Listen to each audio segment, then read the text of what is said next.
जी कैफेट, आज के लेक्चर का आगाज़ करते हैं। Lecture number 11। जी हाइब्रिड क्लास के स्टूडेंट्स को अगर मेरी आवाज़ ठीक आ रही है तो एक दफ़ा हाथ उठा दीजिए ताकि मुझे क्लियर। शाबाश, बस ठीक है, क्लियर हो गया। टॉपिक हम स्टडी कर रहे थे चैप्टर 2 में, एप्लीकेशन ऑफ प्रोफेशनल स्केप्टिसिज्म। ये कंसेप्ट डिस्कस चैप्टर 2 में हुआ है, लेकिन ये जिन सिचुएशंस को एड्रेस करता है ना, ये through out the audit different chapters में यूज़ होती है। इसलिए आपको याद होगा मैंने एक स्टेटमेंट दी थी कि 100% कंफर्म है कि इस कंसेप्ट में से आई कैप इस अटेम्प्ट में केस स्टडी में कोई ना कोई कंसेप्ट ज़रूर टेस्ट करेगा, ठीक है, क्योंकि ये सिर्फ चैप्टर 2 का कंसेप्ट नहीं है, बल्कि पूरे ऑडिट में डिफरेंट चैप्टर्स में जो कंसेप्ट्स हैं उनको इकट्ठा करके case study point of view से आपके सामने रखा गया है। तो हमने इनमें से कुछ एग्जांपल्स कल डिस्कस कर ली थी, बाकी मज़ीद आज डिस्कस करनी है। लेकिन आगे चलने से पहले जो एग्जांपल्स कल हमने शेयर कर ली थी वो जरा मुझे टिक करवा दें। सबसे पहले अनयूजुअल ग्रोथ। अनयूजुअल ग्रोथ, जी अनयूजुअल ग्रोथ में क्या रिस्क है, फटाफट बताते जाए। सेल्स ओवर स्टेटमेंट का रिस्क है कि क्लाइंट ने ओवर स्टेट। शाबाश। Decrease of sale, unusual decrease. अगर सेल्स अनयूजुअली डिक्रीज हैं तो क्या रिस्क है इसमें? इन्वेंट्री बिक नहीं रही है, इन्वेंट्री सेल नहीं हो रही है, ऑब्सोलीट हो गई, उसे राइट डाउन टू एनआर भी करना पड़ेगा। और अगर उस इन्वेंट्री को बनाने के लिए कोई फिक्स एसेट्स इस्तेमाल हो रहे हैं तो जहां पे इन्वेंट्री लॉस मेकिंग हुई तो वो फिक्स एसेट जो लॉस मेकिंग इन्वेंट्री बना रहा है वो भी इम्पेयर्ड हो गया, ठीक है। तो इसका डिक्रीज ऑफ सेल का डायरेक्ट इफेक्ट आता है इन्वेंट्री पे और indirectly impairment of fix assets में भी। ये बात समझ आ रही है आपको? चलिए next, management bonuses on financial performance. ये हाइब्रिड क्लास में जो फर्स्ट बेंच पे स्टूडेंट बैठा है सेंटर वाला, ये मुझे बताएं भाई, जो management bonuses on financial performance है इसमें क्या रिस्क है, क्या रीजंस होगी कि जिसकी वजह से हमें इस इंफॉर्मेशन में रिस्क नजर आ रहा है? जी बताइए। टारगेट प्रॉफिट मिलेगा। जी जी, टारगेट प्रॉफिट मिलेगा। ये भाई साउंड ज़रा सेट कीजिएगा, ये साउंड का मसला। जी जी बिल्कुल ठीक है, शाबाश। टारगेट प्रॉफिट अगर मिले हो तो उनको अचीव के, अगर ये प्रॉफिट अचीव करेंगे तो फिर ही आपको बोनस दिया जाएगा। तो उसमें रिस्क होता है कि बोनस को हासिल करने के लिए अगर टारगेट अचीव नहीं भी हुए तो वो फ्रॉडलेंट फाइनेंशियल रिपोर्टिंग के जरिए शो करवाएंगे टारगेट अचीव हो चुके। और आपको बताया था मैंने कि ये आई कैप ने सबसे ज्यादा जो एडजस्टमेंट जो कंसेप्ट टेस्ट किया हुआ पास्ट पेपर में वो ये है कि सीएफओ सीईओ को सर्टेन टारगेट दे दिए जाते हैं कि आपको बोनस मिलेगा उसी वक्त जब आप ये टारगेट अचीव करेंगे। Next, significant transaction at year end, ये भी कल हमने डिस्कस कर लिया था। हाँ जी, कि ये एंड पे जो ट्रांजैक्शन में ज्यादा रिस्क क्यों होता है? देखिए वैसे तो journey through out the year कोई भी ट्रांजैक्शन उसमें मिस स्टेटमेंट हो सकती है, लेकिन खासतौर पे ईयर एंड में जो बड़ी बड़ी ट्रांजैक्शंस होती हैं उनमें रिस्क इसलिए होता है कि ईयर एंड पे जाके मैनेजमेंट को पता चलता है कि वो हमारे टारगेट अचीव नहीं हुए। तो फिर वो उनको अचीव करने के लिए जो बड़ी बड़ी ट्रांजैक्शन होते हैं, जो अनयूजुअल ट्रांजैक्शन होंगी, वेरी लार्ज अमाउंट की ट्रांजैक्शन होंगी, ऐसी ट्रांजैक्शन जो अननोन कस्टमर के साथ हैं, ऐसी ट्रांजैक्शन जो एबनॉर्मल टर्म्स एंड कंडीशंस के साथ हैं, वो रिकॉर्ड करती है मैनेजमेंट। तो हम ये एंड पे जो ट्रांजैक्शन रिकॉर्ड की जाती है उनको खास तौर पे चेक करते हैं, उनमें रिस्क ऑफ मिसस्टेटमेंट ज्यादा होता है, ठीक है। फिर इसके बाद 7, इनकंसिस्टेंसी बिटवीन। हमने एक कंसेप्ट स्टडी किया हुआ है कि ऑडिट के दौरान में डिफरेंट सोर्सेज से हमें एविडेंस मिलता है। जैसे किसी बहुत से डिपार्टमेंट, ह्यूमन रिसोर्स डिपार्टमेंट से भी एविडेंस मिलता है, लीगल डिपार्टमेंट से भी एविडेंस मिलेगा और अदर डिपार्टमेंट से। इनसाइड द एंटिटी भी हमें एविडेंस मिलता है, outside the entity different party से भी एविडेंस हमें मिलता है। तो जब एक सोर्स का एविडेंस और दूसरे सोर्स के एविडेंस में फर्क आ जाए तो फिर हमारा रिस्क बढ़ जाता है कि लगता है इनमें से कोई तो एक गलत है, और जो भी गलत है उसका मतलब है कि फाइनेंशियल स्टेटमेंट्स में कोई प्रॉब्लम हो सकती है। अब आपको इनकंसिस्टेंसी की डिफरेंट एग्जांपल्स दी थी। पहली एग्जांपल, मैनेजमेंट कुछ और कह रही है, लॉयर कुछ और कह रहा है। मैनेजमेंट कह रही है कि हमारे खिलाफ कोई लीगल केस नहीं है, लॉयर कह रहा है कि लीगल केस पेंडिंग है। दूसरा, फाइनेंशियल स्टेटमेंट और अदर इन्फॉर्मेशन में इनकंसिस्टेंसी। अदर इन्फॉर्मेशन क्या होती है? डायरेक्टर्स बोर्ड, चेयरमैन रिपोर्ट वगैरह। फाइनेंशियल स्टेटमेंट्स में फिगर सेल्स की कुछ और है, लेकिन डायरेक्टर्स रिपोर्ट में सेल्स की फिगर कुछ और है। अब नो डाउट चूंकि फाइनेंशियल स्टेटमेंट हम वेरीफाई कर चुके हैं तो हमारे लिए वो ज्यादा रिलायबल है, लेकिन याद रखें जब कभी फर्क आ गया एक दफा हम थोड़ा सा सोच में तो पड़ जाएंगे कि हो सकता है फाइनेंशियल स्टेटमेंट में फिगर गलत हो सकता है अदर इन्फॉर्मेशन में गलत हो, लेकिन ये भी हो सकता है, तो उसको रीचेक करना पड़ता है। ये एग्जांपल है। और फिर डेटर्स को कंफर्मेशन लेटर सेंड किया कि क्लाइंट कह रहा है उसने डेटर से 20 लाख रुपए लेने हैं। हमने डेटर से पूछा बताओ आपने कितने पैसे देने हैं, डेटर्स ने कहा हमने 10 लाख देने हैं। तो ये इनकंसिस्टेंसी आ गई। रूल क्या है? रूल हमेशा याद रखिएगा, रूल ये है कि जब कभी इनकंसिस्टेंसी होगी डिफरेंट सोर्सेज ऑफ एविडेंस में, ऑडिटर ने कभी आंखें बंद करके एक पार्टी पे, एक सोर्स पे रिलाय नहीं करना, बल्कि फर्दर प्रोसीजर परफॉर्म करके डिसाइड करना है कौन सा सोर्स ठीक है कौन सा गलत है। अगर आपको सीईओ कोई और बात कर रहा है और मैनेजर अकाउंट्स कोई और बात कर रहा है, मेरा ये ख्याल है आपको सीईओ की बात मान लेनी चाहिए क्योंकि वो हायर पोजीशन पे है। आपका क्या ख्याल है? नहीं, मैनेजर की बात मानेंगे? ये इनकंसिस्टेंसी है, किसी की भी एक ही बात नहीं मानेंगे, पहले फर्दर प्रोसीजर परफॉर्म करके उसको रिजॉल्व करने की कोशिश करेंगे। बताइए, अगर फाइनेंशियल स्टेटमेंट्स में कुछ और फिगर है सेल्स की और अदर इंफॉर्मेशन यानी डायरेक्टर्स रिपोर्ट में कुछ और है, तो फाइनेंशियल स्टेटमेंट ठीक है कि अदर इंफॉर्मेशन ठीक है? इस नतीजे पे नहीं पहुंचना, पहले प्रोसीजर परफॉर्म करेंगे, फाइनेंशियल स्टेटमेंट को चेक करेंगे, अदर इंफॉर्मेशन को फिर उसके बाद किस नतीजे पे पहुंचेंगे दोनों में से कौन सी चीज ठीक है कौन सी गलत है। नहीं समझ आई? अगर डेटर कुछ और बैलेंस कर रहा है, कंपनी कुछ और बैलेंस कर रही है कि उसने वसूल करना है, डेटर कोई और बैलेंस कर रहा है, तो कौन ठीक है? फर्दर प्रोसीजर परफॉर्म करेंगे। अच्छा, वो फर्दर प्रोसीजर क्या होंगे वो केस टू केस वेरी करता है, इस सिचुएशन में कुछ और होंगे, इसमें कुछ और होंगे, इसमें कुछ और होंगे, वो मैं अभी नहीं आपको बता रहा, ठीक है, वो फिर कभी पढ़ेंगे। इसी तरह के एनालिटिकल प्रोसीजर की भी बात है कि अगर राइटर ने खुद से कुछ अंदाजा लगाए और वो मैनेजमेंट से डिफरेंट हो तो उसमें क्या करना है, वो भी हम आगे चल के स्टडी करेंगे। ये 7 भी हो गया। फिर 9 सिग्निफिकेंट रिलेटेड पार्टी ट्रांजैक्शंस। इसमें सबसे पहले तो आपने क्वेश्चन में रिलेटेड पार्टी पहचाननी होती है। रिलेटेड पार्टीज किसको कहते हैं? किसी भी एक कंपनी की जो दूसरे होल्डिंग सब्सिडरी या एसोसिएटेड कंपनीज हैं वो उसकी रिलेटेड पार्टीज है, या जो उसके डायरेक्टर चीफ और इवन डायरेक्टर चीफ एग्जीक्यूटिव के रिलेटिव्स वो भी रिलेटेड पार्टी होते हैं। एक क्वेश्चन में उसने कहा कंपनी ने अपना हेड ऑफिस चेंज किया, नए हेड ऑफिस का जो डिजाइनिंग इंटीरियर डिजाइनिंग का काम है वो सीएफओ की वाइफ के स्पुर्द किया गया है, वो डिजाइन करेगी क्योंकि वो डिजाइनर है। बताइए इसमें क्या प्रॉब्लम है पॉइंट ऑफ व्यू से? हमने कहा ये रिलेटेड पार्टी ट्रांजैक्शन है, हमारा रिस्क ये है कि ये हो सकता है आर्म्स लेंथ बेसिस पे ट्रांजैक्शन ना हो। तो क्वेश्चन में सबसे पहले आपने रिलेटेड पार्टी को पहचानना, रिलेटेड पार्टी इन्वॉल्व है कि नहीं है। फिर आगे चलेंगे कि अगर इन्वॉल्व है तो उसकी वजह से इशू क्या हो सकते हैं। जो सबसे बड़ा एक इशू होता है वो क्या होता है भला? ट्रांजैक्शन आर्म लेंथ बेसिस पे नहीं होते। और आर्म लेंथ बेसिस आपको पता है मैं किसको कह रहा हूं? मैं हमने मार्केट टर्म्स एंड कंडीशन में ट्रांजैक्शन ना हो। हाँ, अगर अप्रूव देखिए, रिलेटेड पार्टी के साथ ट्रांजैक्शन करना इलीगल नहीं है, ये गलत भी नहीं है, गलत भी नहीं है, ठीक है। लेकिन एज ऑडिटर हमें मसला ये है, जैसे क्या सीएफओ सीईओ को बोनस देना गलत है? नहीं है, कंपनी तो इसलिए जाते हैं ताकि वो ज्यादा मेहनत करे। लेकिन हमें एज ऑडिटर खतरा क्या होता है कि मैनेजमेंट ने चाहे अच्छी नियत के साथ इनको ऑफर किया है लेकिन ये उसका मिसयूज कर सकते हैं। तो रिलेटेड पार्टी के साथ ट्रांजैक्शन करना गलत नहीं है, लेकिन एज ऑडिटर हमें रिस्क है इनके साथ जो ट्रांजैक्शन की गई होंगी हो सकता है वो मार्केट टर्म एंड कंडीशन पे ना हो, उनको कोई फेवरेबल, जैसे अगर कोई सामान खरीदा है उनसे तो मार्केट से हायर रेट पे खरीद लिया गया हो, या कोई सामान बेचा है उनको तो मार्केट से लो रेट पे बेचता है, उनको फायदा हो जाए कंपनी को नुकसान हो, ठीक है। बाज़ कुछ सीएफओ सीईओ इस तरह के काम करते हैं, ठीक है। तो इसमें सबसे बड़ा रिस्क क्या होता है, इनके साथ जो ट्रांजैक्शन है वो हो सकता है मार्केट टर्म्स एंड कंडीशन पे ना हो। Related party clear. इसके बाद significant income expenses assets liabilities are based on estimates. इसको हमने एग्जांपल के साथ इनहेरेंट लिमिटेशन वाले टॉपिक में पढ़ लिया था। क्या पढ़ा था हमने कि फाइनेंशियल स्टेटमेंट्स में कुछ एरियाज ऐसे होते हैं, वो इनकम साइड में भी हो सकते हैं, वो एक्सपेंस साइड में भी हो सकते हैं, वो एसेट साइड में भी हो सकता है, वो जिस साइड में भी है, अगर उनमें एस्टिमेट्स इन्वॉल्व हैं तो उनमें रिस्क ऑफ मिस स्टेटमेंट ज्यादा है, क्योंकि एस्टिमेट हमेशा अंदाजा होता है, जजमेंट होती है जो कि गलत हो सकती है। और आपसे मैंने कुछ एग्जांपल भी पूछी थी ना कल, है ना जी मेरे भाई, आप बताइए क्या एग्जांपल्स हैं ऐसे एरिया जिनमें एस्टिमेट्स इन्वॉल्व होते हैं? प्रोविजन फॉर बैड डेट, शाबाश। प्रोविजन फॉर डेप्रिसिएशन, शाबाश। लीगल केसेस, शाबाश। अच्छा एक मिनट है, अगर आप मुझे इजाजत दें तो कंसेप्ट के अंदर मजीद घुस जाएं, क्योंकि मैं ना कुछ एडवांस के चैप्टर्स अभी मेरे जहन में आए, मैं उनकी बेस पर ताकि एकदम से बर्डन आपके सामने आए। ये वाली साइड मुझे एग्जांपल बताएगी और ये वाली साइड मुझे कोई एक प्रोसीजर बताएगी कि किस तरीके से उनको वेरीफाई किया जा सकता है, ठीक है जी। आप मुझे बताइए कोई एरिया जिनमें एस्टिमेट्स इन्वॉल्व हो। प्रोविजन फॉर बैड डेट, आप as auditor provision for bad debts को कैसे वेरीफाई करेंगे? कोई एक स्टूडेंट हाथ उठा ले कोई सा भी और बता दे जी, क्या करेंगे? हाँ देखेंगे प्रोविजन फॉर बैड डेट का रेट पिछले साल जैसा ही है या कोई चेंज आया है, और अगर कोई चेंज आया तो उनसे इंक्वायर करेंगे कि क्या चेंज है। और जो एजिंग ऑफ डेटर्स बनाते होते हैं उसकी एक्यूरेसी को चेक करेंगे वो ठीक है कि नहीं। एजिंग ऑफ डेटर पढ़ा हुआ ना क्या होता है? Provision basically ageing of debtor से निकलती है ना, तो वो शाबाश। और एग्जांपल बताइए, आप एग्जांपल बताइए।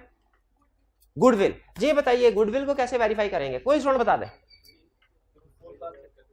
हाँ, गुडविल में ये देखेंगे, पहली चीज ये कि कहीं इंटरनली जनरेटेड गुडविल तो रिकॉर्ड नहीं कर ली, ये हमेशा परचेज होती है ना, और अगर परचेज गुडविल है तो कैलकुलेशन देखेंगे कि परचेज कॉस्ट कैसे कैलकुलेट की गई है, एसेट्स की वैल्यू, फेयर वैल्यू कैसे कैलकुलेट किया। शाबाश, बिल्कुल ठीक है ऐसे। और कोई एग्जांपल, एक एक प्रोसीजर भी बता दे काफी है। और कोई एग्जांपल जिसमें एस्टिमेट होते हैं, प्रीमियम फॉर लीगल केसेस, शाबाश, ये तो वो आपने एग्जांपल बता दी जो आईकैप सबसे ज्यादा पूछता है। इसमें सबसे अहम एविडेंस क्या है भला, लॉयर से पूछना, कंफर्मेशन लेटर। भाई लॉयर बताओ इस केस की क्या सूरत हाल है, जीत रही है कंपनी की हार रही है। अच्छा मुझे ये बताइए, ये लॉयर को लेटर कंपनी भेजेगी या ऑडिटर खुद भेजेगा? ऑडिटर को खुद भेजना चाहिए। शाबाश, बेहतरीन, ठीक है। कोई और एग्जांपल आपके ध्यान में तो बताइए। वारंटी, जी ये हाइब्रिड वाले स्टूडेंट, ये साउंड पे जरा हाथ रखिएगा। हाइब्रिड वाले स्टूडेंट, जी बताइए इसमें से कोई स्टूडेंट बताना चाहे कि वारंटी को वेरीफाई करना है, क्या प्रोसीजर होगा? वारंटी को वेरीफाई करने के लिए क्या प्रोसीजर होगा? कोई स्टूडेंट है, कोई माई का लाल हाइब्रिड में जो बता सके? शाबाश शाबाश।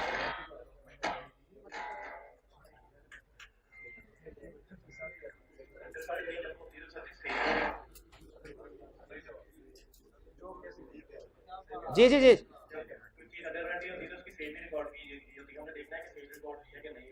अच्छा जिस चीज की वारंटी रिकॉर्ड किया क्लाइंट, हम देखेंगे उसकी सेल रिकॉर्ड हुई है कि नहीं, ज्यादा सेल। अच्छा हाँ, नहीं मैं समझ गई बात। वो ये कहना चाह रहे हैं कि अगर पिछले साल की निस्बत इस साल सेल्स ज्यादा है तो वारंटी भी ज्यादा होनी चाहिए, और अगर पिछले साल की निस्बत इस साल सेल्स कम है तो वारंटी भी कम होनी चाहिए। बिल्कुल ठीक है, बेहतरीन। और फिर इसके बाद वारंटी की कैलकुलेशन का फार्मूला भी रीचेक करेंगे।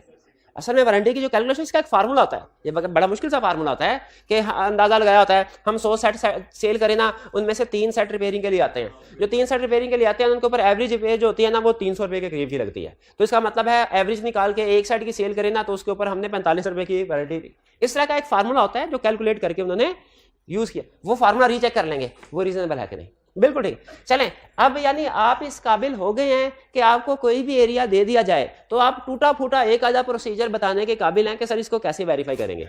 और प्रोसीजर वैसे आपने मेरी एक्सपेक्टेशन से ज्यादा अच्छे बता दिए। मैं एक्सपेक्ट नहीं कर रहा था कि आप ये बता देंगे, खासतौर पे जो लॉयर वाला आपने बताया ना वो मुझे बड़ा पसंद आया, शाबाश। चलिए इसके बाद आगे नेक्स्ट, ये आइडेंटिफाइड डेफिशिएंसी इंटरनल कंट्रोल, जी हमने पढ़ लिया था। इंटरनल कंट्रोल में वीकनेसेस हो तो रिस्क ऑफ मिस स्टेटमेंट ज्यादा हो जाते हैं, बिल्कुल ज्यादा हो जाते हैं। ठीक है, जैसे मुझे ये बताइए कि अगर क्लास के दरवाजे पे ये कंट्रोल ना लगाओ कि देखा जाए आने वाला बच्चा हमारा स्टूडेंट है कि नहीं, ये कंट्रोल नहीं लगाया हुआ, बल्कि जो भी स्टूडेंट आ रहा है बैठ रहा है, तो कुछ ही दिनों में क्या होगा कि वहाँ बहुत से ऐसे स्टूडेंट, रिस्क है ना कि ऐसे स्टूडेंट्स भी आके बैठ जाएंगे जो क्लास में स्टूडेंट एनरोल्ड स्टूडेंट्स नहीं है। तो जहां कहीं इंटरनल कंट्रोल वीक होता है, रिस्क होता है कि मिस स्टेटमेंट बढ़ जाएगी। अब इंटरनल कंट्रोल वीकनेसेस के मैंने आपको एग्जांपल्स दिए हैं कुछ, क्या? अप्रूवल ना होना, रिकंसिलिएशन ना होना, सेग्रीगेशन ऑफ ड्यूटीज ना होना। अप्रूवल किसको कहते हैं? अप्रूवल, इजाजत, ऑथराइजेशन। हर ट्रांजैक्शन से पहले किसी की ऑथराइजेशन होनी चाहिए। आप मुझे बताइए फाइनेंशियल स्टेटमेंट के किस किस एरिया में ऑथराइजेशन होनी चाहिए। मैं आपको एक दो हिंट्स बताता हूँ। किसी को उधार सेल करनी है उससे पहले ऑथराइजेशन होनी चाहिए। और एग्जांपल वो किसी को हाँ परचेज करें उससे पहले ऑथराइजेशन होनी चाहिए। और एसेट परचेज करने से पहले ऑथराइजेशन है, बिल्कुल ठीक है। और सैलरीज पे करने से पहले ऑथराइजेशन होनी चाहिए। रिपेयर एक्सपेंसेस वगैरह से पहले ऑथराइजेशन होनी चाहिए। लोन देने से पहले ऑथराइजेशन होनी, बेहतरीन, बिल्कुल ठीक है। रिकंसिलिएशन का मतलब है एक सोर्स की इंफॉर्मेशन दूसरे सोर्स की इंफॉर्मेशन के साथ मैच करनी चाहिए। जैसे रिकंसिलिएशन किस किस एरिया में बनती है? ये सेकंड लास्ट बेंच पे जो कॉर्नर वाले भाई है मुझे बताएंगे। बैंक के एरिया में रिकंसिलिएशन बनती है जिसे बैंक रिकंसिलिएशन स्टेटमेंट कहते हैं। और इन्वेंट्री के एरिया में रिकंसिलिएशन, याद है वो फिजिकल बैलेंस और बुक बैलेंस फर्क आता था। काउंटिंग में सवाल किया था हमने, काउंटिंग में इन्वेंट्री में 2 सवाल किए थे जो ऑडिट में भी इस्तेमाल होंगे। एक क्वेश्चन ये किया था, एक छोटा क्वेश्चन जो क्या फिजिकल बैलेंस इतना है, बुक बैलेंस इतना है, इनमें ये फर्क है, एडजस्टमेंट करो, रिकंसिलिएशन बनाओ। और एक जो बड़ा कंसेप्ट यूज होगा ऑडिट में वो क्या होता था कि ईयर एंड है 31 दिसंबर, किसी वजह से ईयर एंड पे स्टॉक काउंट नहीं कर सके, 15 जनवरी को स्टॉक काउंट किया है, बताओ 15 जनवरी से 31 दिसंबर की स्टॉक की फिगर पे कैसे पहुंचोगे? Backward working. बता सकते हैं बैकवर्ड वर्किंग कैसे होती थी? कैलकुलेशन ना करे वैसे ही कंसेप्ट बता दे। परचेजेस लेस कर देंगे। अच्छा वापिस आना ना, तो परचेजेस लेस करेंगे, ये रिवर्स वर्किंग है इसमें। अच्छा आप अकाउंटिंग ट्रीटमेंट एडजस्टमेंट बता रहे हैं, दो हरफी बात नहीं मुझे बता रहे। देखें अगर आगे चले ना, आगे चले, opening balance add purchases minus cost of sales होता है ना, तो जब रिवर्स चलेंगे minus purchases add cost of sales. देखा नहीं आता? आइए आपने भी वो कंसेप्ट उठाया पूछने के लिए जो उसको पता स्टूडेंट भूल गए होंगे। ये रिवर्स वर्किंग भूल गए ना, ये पूछता।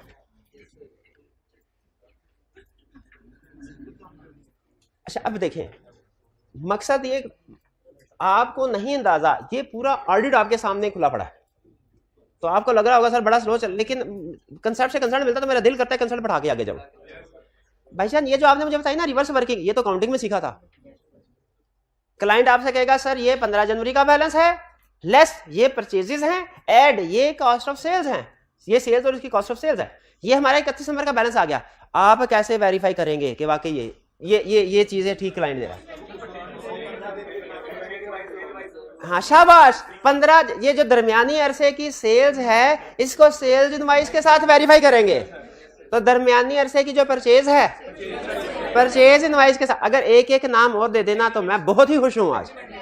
शाबाश कि सर परचेज इनवॉइस के साथ परचेजेस को परचेज इनवॉइस के साथ तो मैच करेंगे, साथ में गुड रिसीट नोट भी देख लेंगे। सेल्स को सेल इनवॉइस के साथ तो मैच करेंगे, साथ में गुड डिस्पैच नोट भी देख लेंगे। शाबाश, परचेज एग्रीमेंट भी देख लेंगे, शाबाश बेहतरीन। तो सेल एग्रीमेंट भी देख लेंगे, सेल एग्रीमेंट भी देख लेंगे, बेहतरीन शाबाश। बस ठीक है, ये आपको पता चल गया कि डिफरेंट सिचुएशन। अब देखिए मैं आपको प्रैक्टिस किस चीज की करवा रहा हूँ भला, कि आपके सामने छोटी छोटी डिफरेंट सिचुएशंस रख रहा हूँ और आपके मुंह से बुलवा रहा हूँ कि इसको वेरीफाई करने के लिए आप क्या प्रोसीजर परफॉर्म करेंगे। आप थोड़ा थोड़ा इस लाइन पे सोचना शुरू हो गए, यही चाहता था। आगे चलते हैं। भारत कंसेप्ट हमारा तो फिट है कि वीकनेस इंटरनल कंट्रोल होंगी तो रिस्क ऑफ मिस स्टेटमेंट ज्यादा होगी, ठीक है। तो प्रोरिकल सेग्रीगेशन ऑफ ड्यूटीज क्या होती है? सेपरेशन ऑफ ड्यूटीज, एक काम में एक से ज्यादा लोगों को एंगेज करना। इकोनॉमिक्स अगर आपने पढ़ी है तो उसमें शायद एक टर्म होती थी specialization, division of labour and specialization. ये वही एक तरह से डिवीजन सेपरेशन ऑफ ड्यूटीज वही कंसेप्ट है। एक काम के कुछ हिस्से करके अलग-अलग लोगों को दे दो, वो जब जल्दी जल्दी काम करते हैं तो एरर और फ्रॉड तो अपना अपने काम में स्पेशलिटी आ जाती है ना। कि अगर सेग्रीगेशन ऑफ ड्यूटीज नहीं है तो एक ही बंदा सारे काम कर रहा होगा, उसमें रिस्क ज्यादा है, ठीक है। अगर कैश रिसीव करने पे एक बंदा है, वही कैश रिसीव भी कर रहा है, वही रिकॉर्ड भी कर रहा है, सेग्रीगेशन ड्यूटी है कि नहीं? दूसरी ऑप्शन, रिसीव करने वाला बंदा अलग है, रिकॉर्ड करने वाला बंदा अलग है। रिसीव करने वाले बंदे ने पैसे रिसीव करके जेब में डाल दिए, रिकॉर्ड करने वाले ने लेकिन रिकॉर्ड कर दिए। डे एंड के ऊपर जब मैच किया जाएगा फर्क नजर आ गया कि नहीं? चोर पकड़ा गया। लेकिन अगर सेग्रीगेशन ड्यूटी नहीं है, एक ही बंदा था, उसने पैसे जेब में डाले और रिकॉर्डिंग भी नहीं की, अब डे एंड में चोर पकड़ा जाएगा। तो इसे क्या साबित हुआ? सेग्रीगेशन ऑफ ड्यूटी हो तो रिस्क कम है, सेग्रीगेशन ऑफ ड्यूटीज ना हो रिस्क ज्यादा है। क्लियर? आगे चलते हैं। हाँ, लैक ऑफ कॉम्पिटेंस और इंटेग्रिटी इन मैनेजमेंट और एम्प्लॉय। एक लाइन है, इसके अंदर 4 कंसेप्ट छुपे हुए हैं, 4 कंसेप्ट, 5वां खुद भी मैं ऐड कर दूंगा। पहले आप मुझे लैक का कमी है, मैनेजमेंट और एम्प्लॉय में फर्क है। Management higher level, financial statement के लिए रिस्पॉन्सिबल, एम्प्लॉयज लोअर लेवल, अपने अपने इंडिविजुअल एरिया के लिए रिस्पॉन्सिबल, यही फर्क था। कॉम्पिटेंस और इंटेग्रिटी में फर्क है कोई? कॉम्पिटेंस मतलब नॉलेज स्किल होना, इंटेग्रिटी ऑनेस्टी ईमानदार होना।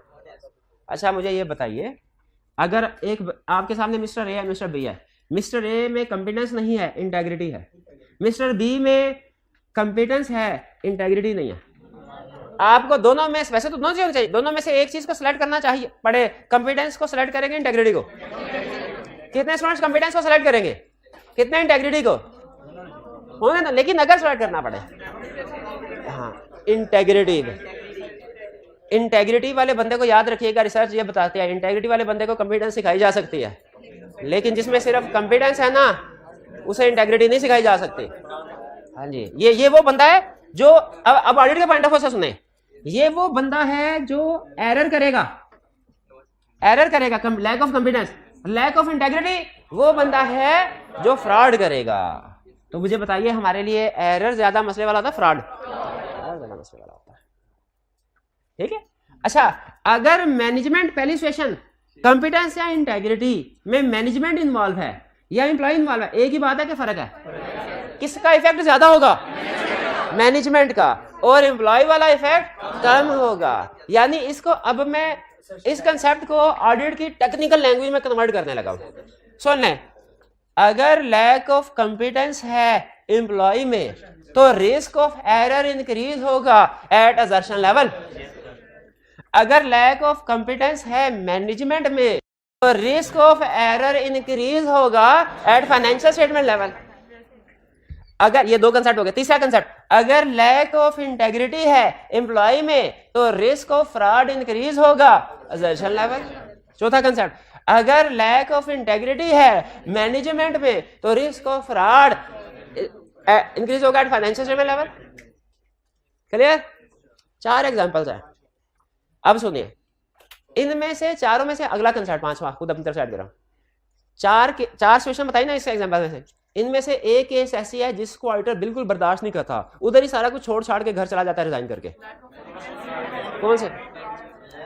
Lack of integrity in management. ये याद रखिएगा, ये आगे चल के 4-5 कंसेप्ट में आएगा ये चीज कि अगर मैनेजमेंट की इंटेग्रिटी डाउटफुल है auditor shall withdraw from engagement.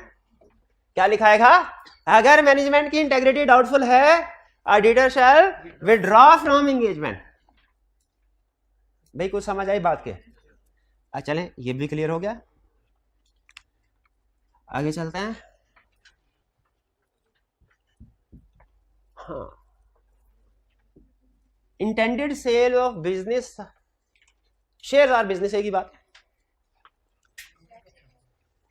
आपने अपनी गाड़ी बेचनी, मोटरसाइकिल बेचनी हो, उसको चमकाते हैं कि नहीं चमकाते? आगे चाहे पूरा महीना उसकी सफाई वॉश ना करवाया हो, उसको बेचने से पहले अच्छे तरीके से वॉश करवाएंगे, ठीक है। जहां जहां कोई स्क्रैच वगैरह है कोई ना कोई स्टिकर वगैरह लगा देंगे, कोई ना कोई इस तरह की जुगाड़ लगाएंगे, ऐसे ही होता है ना। तो जब कोई बंदा अपनी कंपनी को बेचना चाहता है तो बताइए वो उसकी सफाई सुथराई चमकाई नहीं करेगा? जहां जहां स्क्रैच है स्टिकर नहीं लगाएगा? बिल्कुल लगाएगा। यही बता रहा वो कि अगर इरादा ये होना कि मैनेजमेंट ने, डायरेक्टर्स ने अब इस ऑडिट करने के बाद कंपनी को बेच देना है या अपने शेयर बेच देने हैं, तो बताइए वो क्या कोशिश करेंगे कि उन्हें ज्यादा प्राइस मिले या कम मिले? ज्यादा प्राइस मिले। तो ज्यादा प्राइस कैसे मिलेगी? जब वो प्रॉफिट को और एसेट्स को ओवरस्टेट करेंगे और एक्सपेंसेस और लायबिलिटीज को अंडरस्टेट करेंगे। तो बताइए अगर उनका इरादा है अनकरीब उन्होंने सेल कर देना है शेयर्स को या बिजनेस को, तो हम कहेंगे इसका मतलब है हाई प्राइस के चक्कर में फाइनेंशियल स्टेटमेंट में उन्होंने कोई ना कोई जुगाड़ फिट की होगी, प्रॉफिट को ओवरस्टेट किया, एसेट्स को ओवरस्टेट करने के लिए। एग्री करते हैं? इसी तरह अगर बैंक से लोन लेने के लिए जाएं, बैंक फाइनेंशियल स्टेटमेंट मांगेगा। क्यों? लोन देने से पहले बैंक फाइनेंशियल स्टेटमेंट क्यों? ताकि देखिए एसेट्स कितने आपके पास, जितने एसेट्स होंगे, जितनी सिक्योरिटी होगी उस हिसाब से लोन देगा ना। ये तो नहीं 100 मिलियन के एसेट्स और 200 मिलियन का लोन दे दे। 100 मिलियन के एसेट्स है तो 50, 60, 70, 80 मिलियन का लोन देगा ना, 150 मिलियन का लोन थोड़ी दे देगा। लेकिन अगर कंपनी लोन हासिल ज्यादा करना चाहती है तो एग्री करते हैं कि अगर बिजनेस को बेचने का इरादा हो ओनर्स का तो फाइनेंशियल स्टेटमेंट में रिस्क ऑफ मिसस्टेटमेंट ज्यादा है। आइंदा आपके सामने इसमें से कोई भी इंफॉर्मेशन आ जाए तो अगला कंसेप्ट वही जहन में आए जो मैं फिट कर रहा हूं आपके जहनों में, ठीक है। आपने इसी लाइन के ऊपर सोचना है। आगे चलते हैं। नहीं मैं करता हूं चलते। भाईजान आप अगर कभी इनको उधार देना तो एक गलती आपने कभी नहीं करनी, क्या? इनसे झगड़ा कभी नहीं करना। झगड़ा कभी नहीं करना। क्यों नहीं करना झगड़ा? पैसे नहीं वापस मिलेंगे फिर। अगर पता चले क्वेश्चन में कोई डिस्प्यूट हो गया है मेजर डेटर के साथ, तो मुझे बताइए डिस्प्यूट हो गया मेजर डेटर के साथ, तो अब क्या होगा? लड़ाई झगड़ा तो जो आपने कर लिया सो कर लिया, दिल की भड़ास तो निकाल ली, अब उसे पैसे एग्री करते हैं ना, पैसे नहीं मिलते, किसी से लड़ाई झगड़ा कर ले, कह रहे अच्छा ले सकते तो फिर ले लो, ले सकते तो प्रॉब्लम आ गई ना, प्रॉब्लम आ गई ना। तो इसी वजह से जब कभी क्वेश्चन में कहे डिस्प्यूट विद मेजर डेटर्स है, डिस्प्यूट विद, तो फौरन समझ लें क्या रिस्क है, डेटर्स की प्रोविजनिंग का। इस डेटर से पूरे पैसे नहीं मिलने, प्रोविजन रिकॉर्ड करनी पड़ेगी। इस डेटर से पूरे पैसे नहीं मिलने, प्रोविजन रिकॉर्ड करनी पड़ेगी। क्लियर? अच्छा, अगर तो सिंपल कहना डिस्प्यूट है डेटर के साथ तो कहानी रिस्क यहीं पे खत्म। लेकिन अगर क्वेश्चन में कहे डिस्प्यूट है डेटर के साथ और ये कहे डिस्प्यूट किस वजह से है, वो कह रहे हैं आपने डिफेक्टिव प्रोडक्ट बेच दिया हमें, आपने जो माल सप्लाई किया वो सही नहीं है, ये आपका माल वापस बेच रहे हैं। अब रिस्क एक नहीं, रिस्क बढ़ गया, रिस्क दो हो गए। डेट्स वाला रिस्क तो आ ही आएगा, अब भाई वो जो उसने चीजें वापस कर दी हैं, अब चाहे चीजों का मसला था या था वो एक अलग बात, उससे पैसे तो नहीं ना मिलेंगे, तो हो सकता है हमें उसके रिवर्सल रिकॉर्ड करने पड़े या प्रोविजन रिकॉर्ड, डिस्प्यूट राइज हो गया। एक दूसरा इन्वेंट्री वे एनआरवी पे रिकॉर्ड करनी पड़ेगी डिफेक्ट। ये एक दफा ना उसने 2-3 अटेम्प्ट्स में कंटिन्यूसली एक एडजस्टमेंट पूछी, एक ही केस, पता नहीं क्या कभी कभी आई क्या आसान भी कंसेप्ट दे देता है, एक ही केस उसने, एक ही एडजस्टमेंट पॉइंट कंसेप्ट था, उसने 2-3 अटेम्प्ट्स में कंसेप्टिव पूछ। कंसेप्ट क्या था, ईयर एंड के बाद कस्टमर ने डिफेक्टिव इन्वेंट्री रिटर्न कर दी, ईयर एंड के बाद कस्टमर ने डिफेक्टिव इन्वेंट्री रिटर्न कर दी, तो आपने एडजस्टिंग और नॉन एडजस्टिंग इवेंट पढ़ा हुआ है? ये कितने students adjusting non adjusting event पढ़ा हुआ है और कितनों ने नहीं पढ़ा हुआ? नहीं पढ़ा हुआ।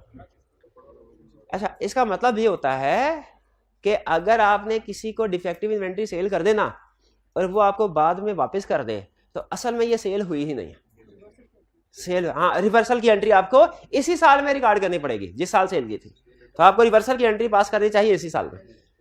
जब सेल करें और डिफेक्टिव इन्वेंट्री रिटर्न हो जाए, आप एक नहीं 2 एंट्रीज पास करेंगे।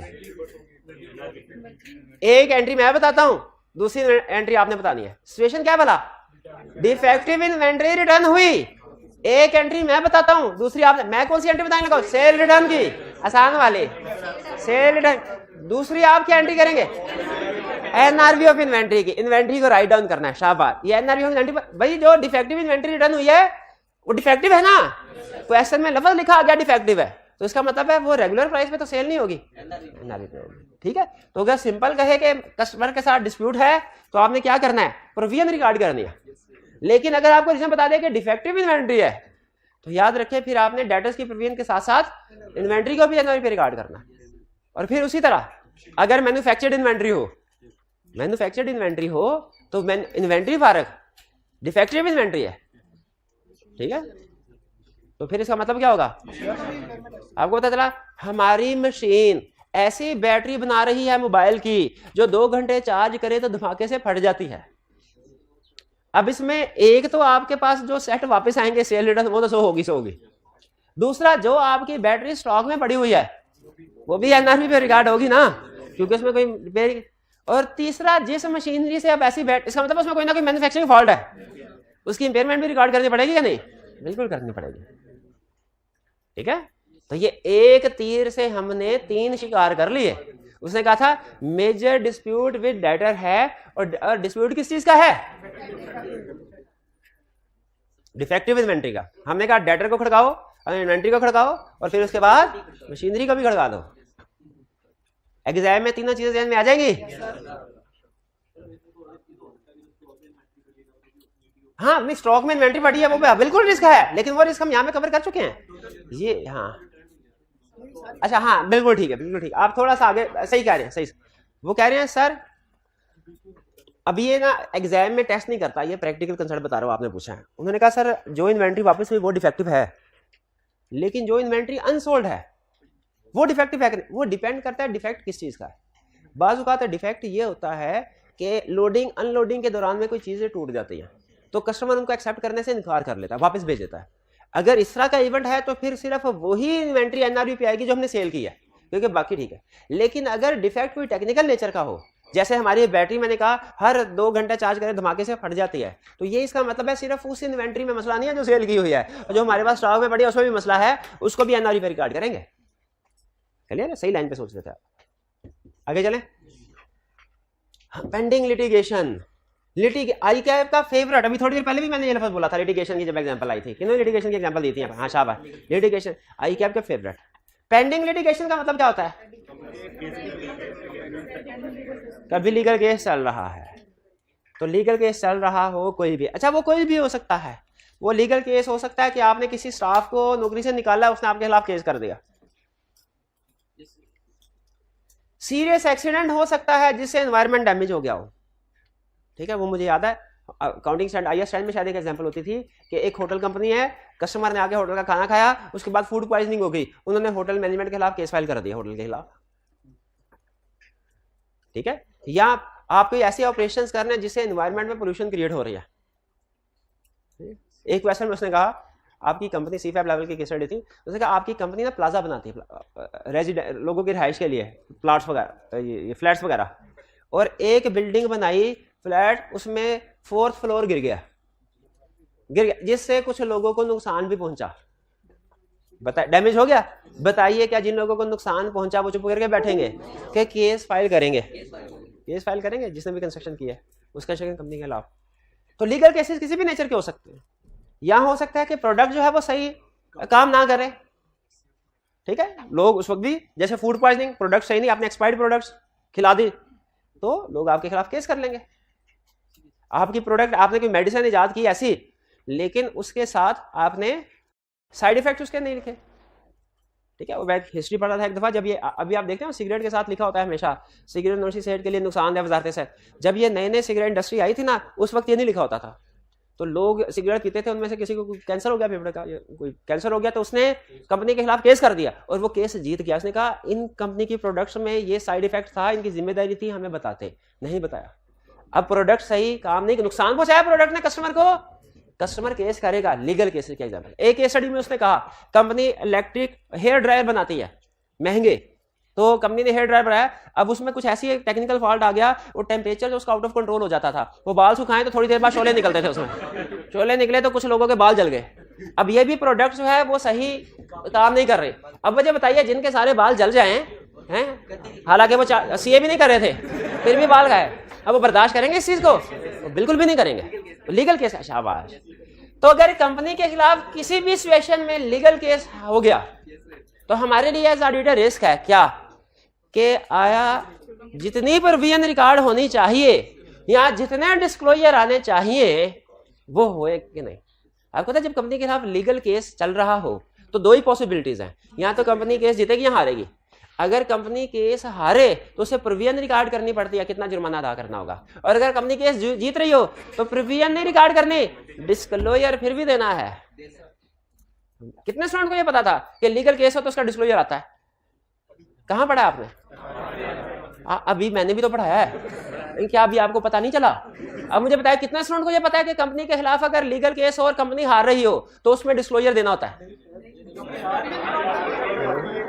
केस स्टडी के फैक्ट्स को सही तरीके से नहीं पढ़ते, ऐसे समझते हैं जैसा क्वेश्चन हमने क्लास में किया था ना वैसे ही पेपर में पूछेगा, उसी तरीके से नहीं पूछता। तो बताइए कितने ऐसे स्टूडेंट्स हैं जिनको ये पता है कि अगर कंपनी के खिलाफ केस पेंडिंग है और कंपनी हार रही है तो उसे रिकॉर्ड करना है, हाँ, और अगर कंपनी हार रही है तो उसे डिस्क्लोज करना है नहीं। हार रही है प्रोविजन रिकॉर्ड करनी है, जीत रही है डिस्क्लोज करना है। कंपनी केस हार रही है प्रोविजन रिकॉर्ड करनी है, कंपनी केस जीत रही है डिस्क्लोजर फिर भी देना है। और जरा मुझे बताइए कौन, हमें कैसे पता चलेगा कंपनी केस हार रही है?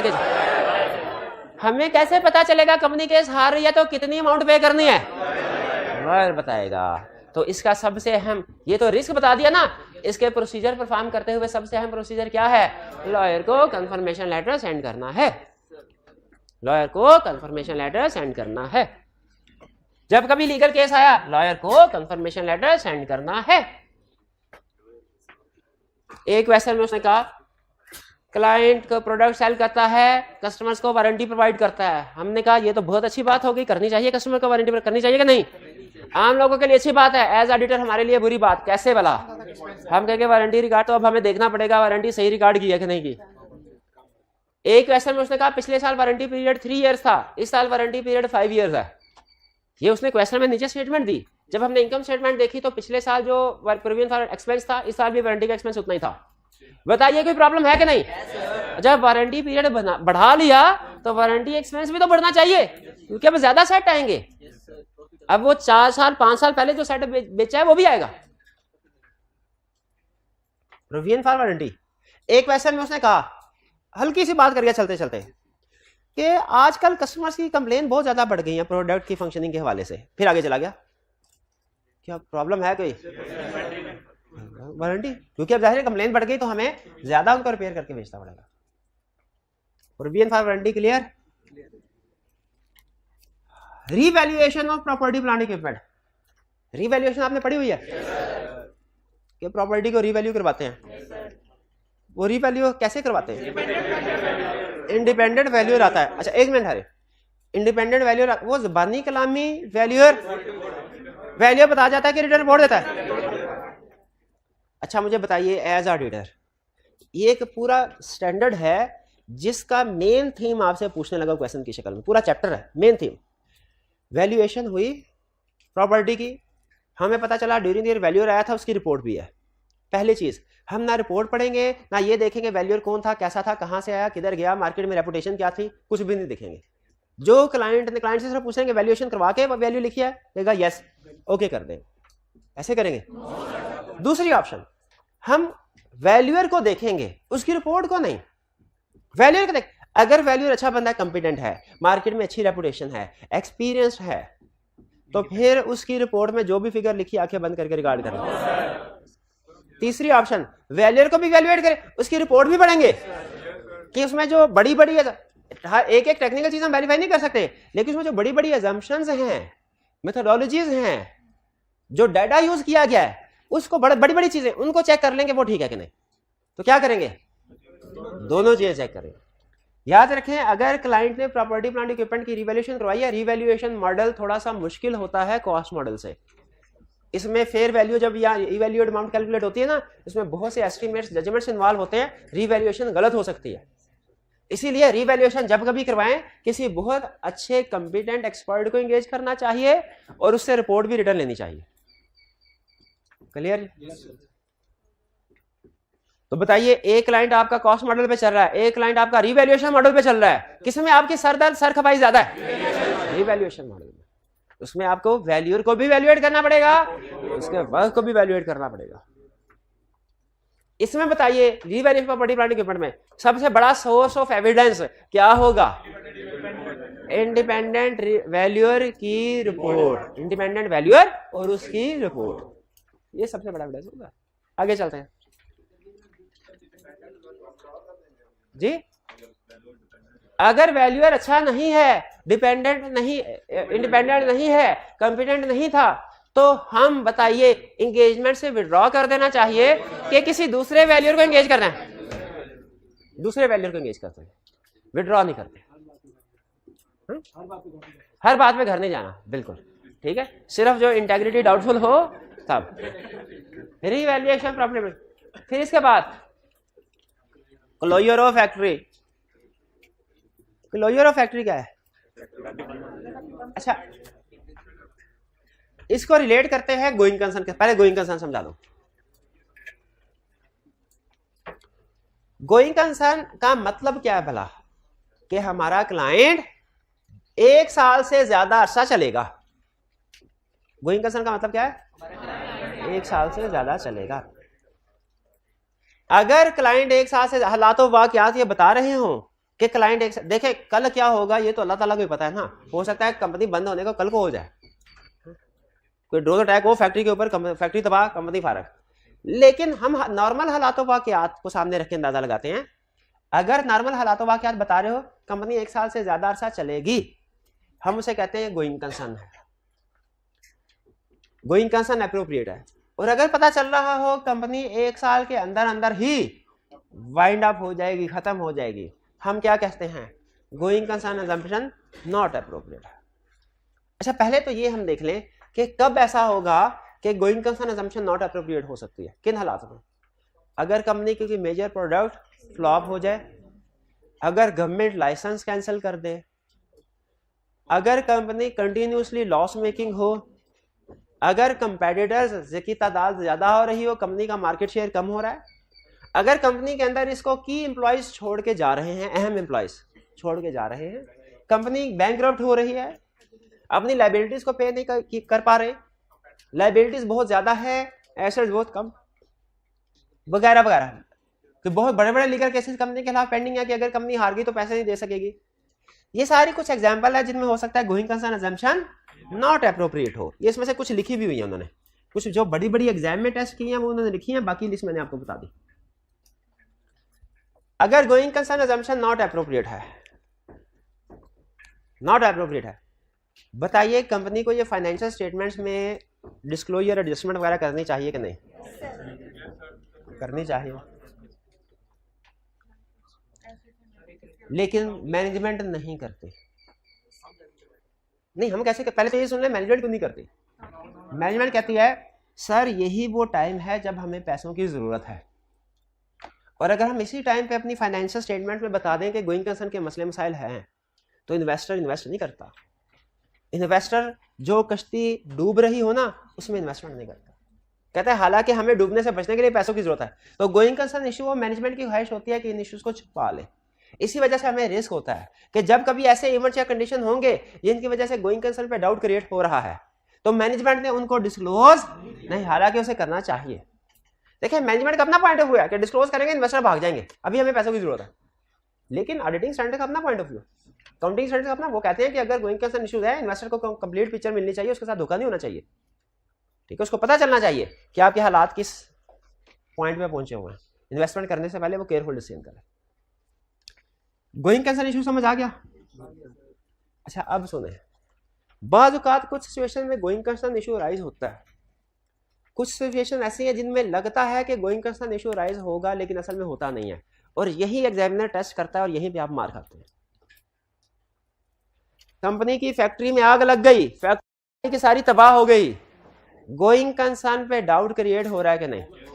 होगा, मैं भी यही मान रहा हूं, होगा। अब जरा गौर से सुनिएगा, कंपनी की 4 फैक्ट्रीज हैं, एक फैक्ट्री में आग लगी, फैक्ट्री तबाह हो गई, अब होगा कि नहीं? अब नहीं होगा। हालांकि आपने रटा लगाया फैक्ट्री तबाह गोइंग कंसर्न, फैक्ट्री तबाह गोइंग कंसर्न, आई क्या कहता है आ जाओ फैक्ट्री भी तबाह करवाऊंगा, गोइंग कंसर्न भी नहीं होगी। ये लो, 4 में से एक फैक्ट्री तबाह हुई, 3 फैक्ट्री चल रही है, गोइंग कंसर्न है नहीं है? हम नहीं चाहते जी उस फैक्ट्री, हम गोइंग कंसर्न फैक्ट्री लेवल पे नहीं, कंपनी लेवल पे वैल्यूएट कर रहे होते हैं। कंपनी के लिए गोइंग कंसर्न इशू नहीं। फिर स्टूडेंट ने कहा अच्छा हमें पता चल गया कि एक फैक्ट्री हो वो तबाह हो तो गोइंग कंसर्न इशू होता है, अगर ज्यादा फैक्ट्रीज हैं और कोई एक तबाह हो जाए गोइंग कंसर्न इशू नहीं है। आई कि आपने कहा लो एक फैक्ट्री होगी इसको तबाह करवाऊंगा फिर भी गोइंग कंसर्न का इशू नहीं होगा। वो कैसे? एक फैक्ट्री थी, आग लगने से तबाह हो गई, लेकिन उसकी इंश्योरेंस करवाई हुई थी, इंश्योरेंस करवाई हुई थी। अब बताइए गोइंग कंसर्न डाउट है? क्यों नहीं है भला? इंश्योरेंस वाले से पैसे मिल जाने हैं। तो आपने केस स्टडी के पूरे फैक्ट्स को पढ़ के नतीजे पे पहुंचना है। चलो हटा लगाना तबाह गोइंग कंसर्न फारग नहीं, ये ठीक है। हाँ तो यहाँ पे यही। अच्छा अब सुने एक क्वेश्चन में से, अच्छा अब अगर आपको गोइंग कंसर्न का पॉइंट समझ आए तो अगला क्वेश्चन मेरा आप जवाब दे सकते हो, ठीक है।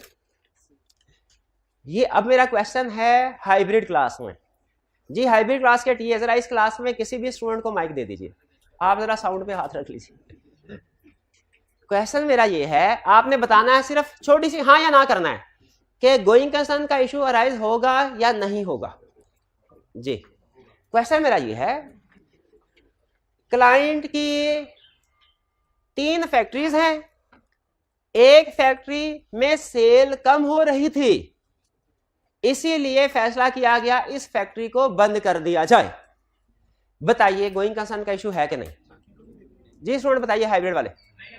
नहीं है, शाबाश, बेहतरीन। क्यों नहीं है? जस्टिफाई करवाएं, जस्टिफाई करवाएं। क्यों नहीं है भाई? वो रिक्वायरमेंट ए थी, अब ये रिक्वायरमेंट भी है, इसलिए गोइंग कंसर्न का इशू नहीं है क्योंकि ऑलरेडी 2 फैक्ट्री चल रही हैं और जो दो अच्छा मजे की बात सुने, जो फैक्ट्री बंद की है ना उसकी सेल्स कम हो रही थी, बंद करने से तो अब हो सकता है कि खर्चे कम प्रॉफिट बढ़ जाए। तो एक चीज क्लियर, शाबाश, ठीक है जी, एक चीज क्लियर हो गई हमें कि क्लोजर ऑफ फैक्ट्री जो है इसमें गोइंग कंसर्न का रिस्क नहीं है। अगर फैक्ट्रीज की तादाद एक से ज्यादा है और एक फैक्ट्री को बंद कर देते हैं, गोइंग कंसर्न का इशू नहीं है। लेकिन कुछ और रिस्क है, गोइंग कंसर्न कुछ और रिस्क है। क्या क्या भाई, जब फैक्ट्री क्लोज हुई ना तो उसमें दो चीजें ऐसी थी जिनके बारे में अब हमने सोचना है कि क्या करें। एक वहां पे जो एसेट्स थे, फिक्स एसेट, उनका क्या करना है, और दूसरा जो एम्प्लॉयज काम कर रहे थे उनका क्या करना है। एम्प्लॉय अच्छा, एम्प्लॉयज जब हम उनको नौकरी से एकदम से निकालते हैं ना, डिसीजन मैनेजमेंट का है, तो उनको कुछ ना कुछ कंपनसेशन देना पड़ती है उसकी। हाँ, गोल्डन हैंडशेक स्कीम टाइप आपने उसकी प्रोविजन रिकॉर्ड करनी है, जो कंपनसेशन पे करनी है। जब कभी फैक्ट्री क्लोज होगी दो रिस्क आएंगे, गोइंग कंसर्न का रिस्क नहीं आएगा अगर फैक्ट्री की तादाद से ज्यादा, लेकिन दो रिस्क आएंगे, एक फिक्स एसेट्स का, एक एम्प्लॉयज की कंपनसेशन का, उसकी प्रोविजन रिकॉर्ड करना है। एम्प्लॉयज की कंपनसेशन जो आपने पे करनी है, अब उनको एकदम से नौकरी से निकाल रहे हैं, उसकी प्रोविजन रिकॉर्ड करनी है। और दूसरा जो फिक्स एसेट्स पड़े हुए थे उनका क्या करना है। अब देखिए, पहली चीज, उनको फिक्स एसेट्स में नहीं, अब करंट एसेट में होना चाहिए। क्यों भला, बेचेंगे। और दूसरा, उनको कॉस्ट पे नहीं, फेयर वैल्यू पे होना चाहिए। क्यों भला, अब उनको इस्तेमाल नहीं करना, बेचना है। तो करंट एसेट्स आपको पता है, जितने भी एसेट्स होते हैं वो नॉर्मली मार्केट वैल्यू वगैरह पे आते हैं जी। हाँ, दूसरी फैक्ट्री में भी ट्रांसफर कर सकते हैं, लेकिन बाज़ औक़ात मशीनरी इतनी हैवी होती है, उसे एक जगह से दूसरी जगह पे शिफ्ट करना बहुत मुश्किल होता है, तो ऐसी मशीनरी को ट्रांसफर नहीं कर सकते जी। हाँ, शाबाश शाबाश, यही लफ्ज़ मेरे ज़हन में आता रह गया, रीस्ट्रक्चरिंग। इसको कहते हैं प्रोविजन फॉर रीस्ट्रक्चरिंग। जब कभी फैक्ट्री क्लोज होगी तो इसमें जो एम्प्लॉयज को हम निकालते हैं तो उसकी प्रोविजन रिकॉर्ड करते हैं, जिसे कहते हैं प्रोविजन फॉर रीस्ट्रक्चरिंग। ठीक है, ये सब में काउंटिंग में शायद आप पढ़ते हैं रीस्ट्रक्चरिंग। हाँ जी, 50 रुपये दे दीजिएगा सर बाद में, बेफिक्र। Closure of factory, closure of factory. अच्छा, वैल्यूएशन। अच्छा, अब सुन लें, अब मैं आपको कुछ वकूए बता रहा हूं जो अगर किसी कंपनी के साथ हो तो उसे अपनी इन्वेंट्री पे सब्र कर लेना चाहिए, उसे अपनी इन्वेंट्री को राइट डाउन कर देना चाहिए। अगर आप कोई बिजनेस कर रहे हैं और आपकी बिजनेस में इन्वेंट्री एक मटीरियल फिगर है और इनमें से कोई वकूआ हो गया तो आपकी इन्वेंट्री फारिग है। इसका मतलब पहला वकूआ क्या, डिक्रीज इन सेल्स और डिमांड। अगर सेल्स डिक्रीज होना शुरू हो जाए, ये हमने पढ़ा हुआ, वैसे कहाँ पढ़ा, लिंक कर दिया। हाँ हाँ, इधर सेल के पॉइंट ऑफ व्यू से पढ़ा था, इन्वेंट्री पे इफेक्ट आएगा, उधर इन्वेंट्री के पॉइंट ऑफ व्यू से। ठीक है, long standing inventory, slow moving inventory, ऐसी इन्वेंट्री जो काफी अरसे से बिकी ही नहीं, सेल ही नहीं हुई, सेल ही नहीं हुई। ठीक है, एक जगह मैं पढ़ा था कि एक चीज अगर आपने पूरा एक साल इस्तेमाल नहीं ना की तो हाईली प्रोबेबल है आप उसको सारी जिंदगी इस्तेमाल नहीं करेंगे, उसे आप अपनी जिंदगी से निकाल सकते हैं, जिसको आपने पूरा एक साल इस्तेमाल। तो अगर कोई इन्वेंट्री ऐसी है जो हमारी एक साल तक सेल नहीं हुई फॉर एग्जांपल, तो वो हमारी सारी जिंदगी सेल नहीं। अच्छा, कुछ इन्वेंट्री होती है फैशन बेस्ड, वो एक सीजन में सेल नहीं होती, जैसे एसी सर्दियों में सेल नहीं होते, लेकिन हम उनकी प्रोविजनिंग रिकॉर्ड नहीं करेंगे कि हाँ गर्मियों में सेल हो जाएंगे। लेकिन अगर कोई पूरा साल ही ऐसी इन्वेंट्री है या इस तरह की इन्वेंट्री है जो थ्रू आउट द सीजन चलती है और वो 3-4 महीने से नहीं बिक रही, जैसे फूड आइटम्स वो थ्रू आउट द ईयर बिकती है, वो अगर 3-4 महीने से नहीं बिकी तो वो इसका मतलब ऑब्सोलीट हो गई। लॉन्ग स्टैंडिंग इन्वेंट्री ऐसी इन्वेंट्री को कहते हैं जो कि काफी अरसे से ना सेल हो। हम कैसे पहचानेंगे एग्जाम क्वेश्चन में इन्वेंट्री इंक्रीज हो रही, ये बहुत बहुत बहुत अहम कंसेप्ट। आपको उसने पिछले साल की बैलेंस शीट दी होगी, इस साल की बैलेंस शीट दी होगी। पिछले साल की बैलेंस शीट में इन्वेंट्री है 10 मिलियन, इस साल की बैलेंस शीट में इन्वेंट्री है 16 मिलियन। आपसे कहेगा रिस्क आइडेंटिफाई करो, क्या रिस्क है, इन्वेंट्री बढ़ रही है मतलब सेल नहीं हो रही, मतलब ऑब्सोलीट इन्वेंट्री, ऑब्सोलीट इन्वेंट्री। हमारा एक क्लाइंट था लिस्टेड कंपनी, उसके डिफरेंट ब्रांचेस थी, हम हर ब्रांचेस में इन्वेंट्री लेवल वगैरह को ना देखते थे, पिछले साल कितना है इस साल कितना है। इसको कहते हैं एनालिटिकल प्रोसीजर। जब आप क्लाइंट की इस साल की फिगर को पिछले साल की फिगर के साथ कंपेयर करें, इसे ना तो हम एनालिटिकल प्रोसीजर परफॉर्म कर रहे थे, तो हमें पता चल रहा था कि पिछले साल जो इन्वेंट्री होती है तकरीबन उतनी ही इन्वेंट्री इस साल है, उतनी इन्वेंट्री इस साल। अच्छा, हर ब्रांच पे इन्वेंट्री जो तकरीबन समझ लें 100 मिलियन थी, एक ब्रांच पे इन्वेंट्री थी 180 मिलियन। 180 हम पहुंच गए। अब देखिए अनयूजुअल फ्लक्चुएशन सामने आई ना, हमें इसको फर्दर इन्वेस्टिगेट करना चाहिए कि नहीं। हमने ब्रांच लेवल पे पहुंच गए, हमने कहा सारी ब्रांचेस जिस लेवल पे काम करें वो 100 मिलियन है, आपका 180 मिलियन है, तो आप क्या इधर बहुत ज्यादा चीजें बिकती हैं, इनका नहीं इधर भी नॉर्मल एक्टिविटी होती है। फर्क क्या है कि हमारी इन्वेंट्री इसलिए कि पिछले साल दिसंबर खत्म होने से पहले पहले हमारे पास जो 80 मिलियन की इन्वेंट्री थी ना उसको आग लग गई थी। तो ये असल में 180 मिलियन में से 80 मिलियन वो इन्वेंट्री है जिसको आग लगी है, वो हमने अलग एक कमरे में रखी हुई है, आप देखना चाहें उसको देख सकते हैं। और बाकी का 100 मिलियन जाहिर है फ्रेश इन्वेंट्री है जिसको हम चला रहे हैं, चलाई कर रहे हैं जिससे, तो 180 मिलियन ये शो करवाया है। बताइए सही करवाया ना? क्यों? उस 80 मिलियन को राइट डाउन करना चाहिए था, राइट ऑफ करना चाहिए था, जिन्होंने नहीं किया। तो अगर आपको इसी तरीके से क्लाइंट की फाइनेंशियल में देखे पता चले कि इन्वेंट्री इंक्रीज हो रही है, इसका मतलब है कोई इसी तरह का केस है, लगता है कोई इन्वेंट्री जल गई, उन्होंने राइट डाउन नहीं किया, उसको उधर ही शो करवा रहे हैं, लगता है इन्वेंट्री बिक नहीं रही, इकट्ठी कर रहे हैं बिक नहीं रही। बाज़ औक़ात ऐसा भी होता है कि इन्वेंट्री चोरी हो जाती है, लेकिन डर के मारे जो ब्रांच लेवल पे लोग होते हैं ना वो ये चोरी की एंट्री नहीं डालते, वो शो करवा रहे होता है कि इन्वेंट्री हमारे पास मौजूद है, और फिर जाहिर है वो बैलेंस इंक्रीज शो हो रहा होता है। तो इस तरह की चीजों से हमें पता चल जाता है अगर पिछले साल की निस्बत इन्वेंट्री इंक्रीज हो रही हो तो मतलब क्या है? ऑब्सोलीट हो गई। अच्छा एब्सोलूट नहीं, ऑब्सोलीट हो गई। हाँ जी ऑब्सोलीट। मेरी इंग्लिश फारग है लेकिन इतनी भी फारग नहीं है कि एब्सोलूट एश्योरेंस और ऑब्सोलीट इन्वेंट्री में फर्क ना कर सकूं जी। हाँ हो सकता है ऑब्सोलीट ना हुई हो, डिमांड ही खत्म हो गई हो, और डिमांड खत्म होने को ही तो कहते हैं ऑब्सोलीट हो गई, ऑब्सोलीट हो गई। ये जो ये सेल लगाते हैं सीजन एंड पे 50% ऑफ सेल, 70% ऑफ सेल, ये किस वजह से? इन्हें पता है अब डिमांड कम हो गई है, आउट ऑफ फैशन हो जाते हैं। ये भी एनआरबी की तरफ इशारा है कि इन्वेंट्री ऑब्सोलीट हो गई। डिफेक्टिव इन्वेंट्री है या इन्वेंट्री मेल फंक्शनिंग, ये हमने डिस्कस कर लिया हुआ है। New product launch by competitor.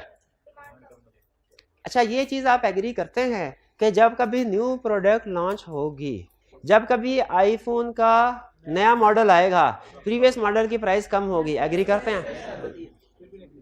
अच्छा एक चीज ध्यान में रखिएगा, सैमसंग का कोई मॉडल है, सैमसंग अगर अपने ही किसी मोबाइल का नया मॉडल लॉन्च करेगा ना तो उसके प्रीवियस मॉडल की प्राइस कम हो जाएगी, डिमांड कम हो जाएगी।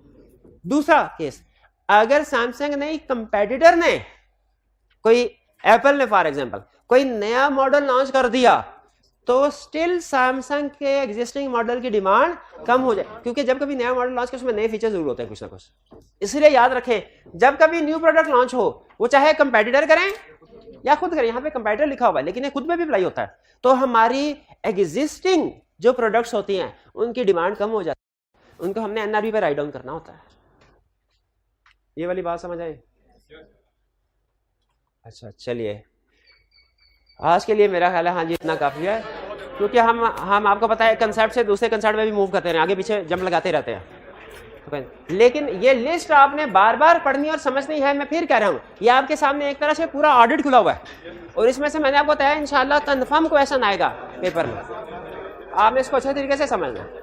चलिए आज का लेक्चर यहाँ पे खत्म करते हैं। अल्लाह हाफिज।